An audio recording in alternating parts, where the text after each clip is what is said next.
give Mississippi State a lot of credit. They came into a great environment. Hats off to our fans and students. They out-toughed us from the start. I mean, had to call timeouts early, trying to coach effort in a rivalry game in front of a sold-out arena, and that's inexcusable. And that's what I was trying to do. And so it just lasted. We did some things, had a chance to win the game, but eventually toughness won out. 50-50 balls, 19-8 then. We couldn't keep them off the offensive boards, which is pretty obvious to all the fans and you guys who were covering the game.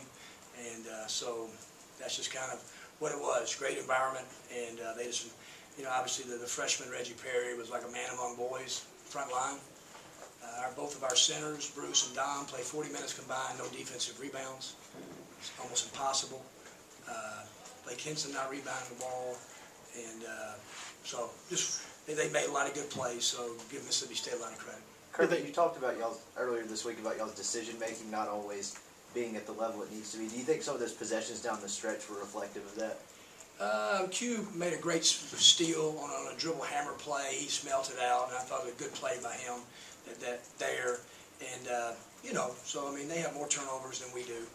And so that, our decision making at times, not great, but that wasn't the reason for the loss at all. Kermit, did you think they were more intent on defending the post than they were the first game?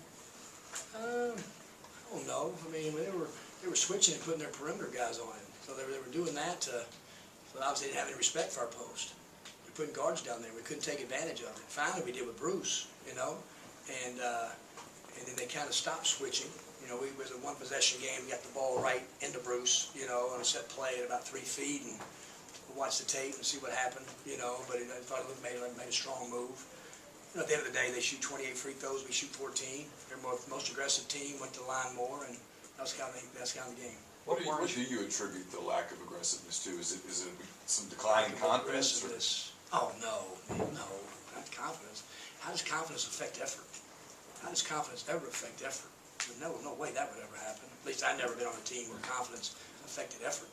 I mean, it may affect shooting, it may affect playmaking, but I mean, come on now, we're leading them in the SEC standings going in this game. So, I mean, I just thought they came right in, hit us right in the mouth. We couldn't keep them off the offensive boards, and that was the game.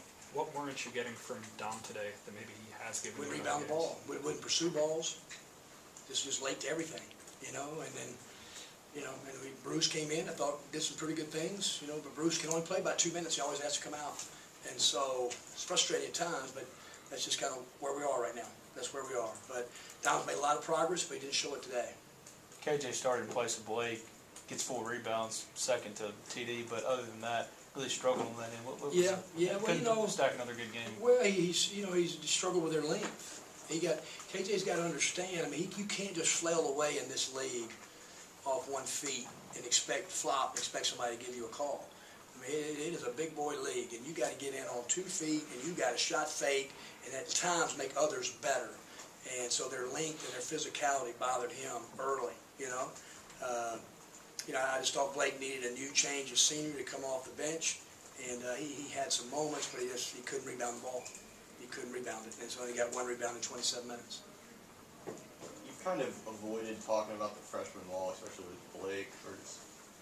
But these last few games, I mean, the last 2 weeks since the game in Starkville have been really rough for him.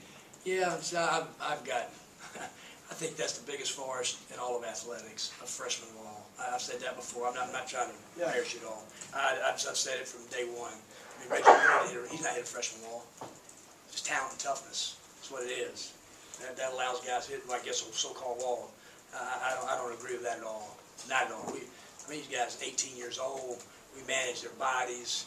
I mean, they're pampered to the utmost degree in college basketball, all the different things they get for treatment and recovery and days off and all the different things. So it's not about a freshman wall. You know, I don't think, I may be wrong, that's just my opinion with it.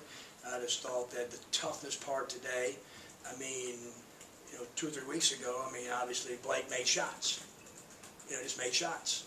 And so again, I'm not trying to blame it on Blake. Blake's going to be a great player here. But are you one-dimensional, or can you affect the game by doing other things? You know, so, and today, Reggie Perry, he came out, he's only made 1 3, and he made some big-time threes, you know, and I'm sure Ben was going, whoa, and he made them, you know, and so he probably made 1, I think, going into the game. 5 of 6, you obviously there's going to be frustration in the locker room wanting to turn it. How do you kind of not allow it to be too much spiraled or something like that? I mean, how do you kind of turn I it? hate all those words, spiral, and I just hate that. It's just, I mean, guys, who are we? We're a first-year program now. We're 14-7. We're 500 in the SEC. I mean, we've lost some really good teams. I mean, it's just where we are. It's no spiral here. Spiral's when your team won't practice, okay? And then when we don't practice, then I'll tell you, we're in a spiral. So we're not in a spiral. We're going to go back and practice, and we got to play a good A&M team. The talent level is going to be just like ours on Wednesday nights, no matter what the records are. And that's just, we got to control what we can control. And that's just it in a nutshell. You know, nobody panicking, nobody, we're going to recruit like heck. We got a lot of good recruits at the game today. I mean, we're moving forward. We got to move forward. We got to move forward and think, and so we're not going to worry about freshman walls and spiraling and all that kind of stuff. We're just going to go out and try to be the best practice team we can be on Monday. Will you address the effort differently in practice? It's hard because we do a lot of toughness things, but I'd probably scare them if I coached this team like I coached some of my Middle Tennessee teams. They'd probably get a little nervous because my guys in Middle Tennessee were just tough, you know, and we just didn't give in on possessions, and we gave in on some possessions tonight and gave in on some possessions against Florida, and that's the only thing that bothers me. So we'll continue just to try to get us better. Anything else? Thanks, guys. Thanks, Coach. Appreciate you coming.